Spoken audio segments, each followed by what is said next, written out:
Government असली तरी पण संसार हा काटकसरीनेच करावा लागतो.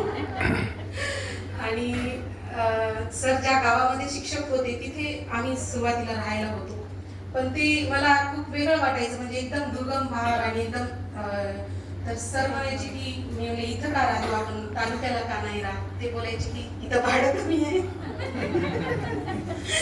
तर असं कर 4-6 महिने गेले, पण त्यांची दूरदृष्टी नेहमीच होती आणि ते नेहमी काहीतरी करण्याचा विचार करत सतत बोलायचे माझ्याशी.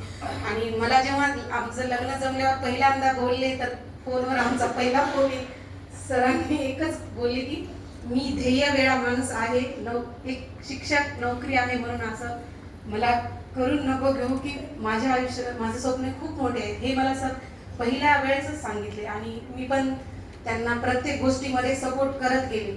आणि त्यानंतर आम्ही एक तालुक्याला राहिलो आणि तिथून सरांचं काही ना काही करण्याची सुरुवात सुरू झाली. जसं की सरांनी माहिती सांगितलीच तुम्हाला की मी 1-2 कंपन्या केलेल्याच आहेत आणि मला अनुभव होता.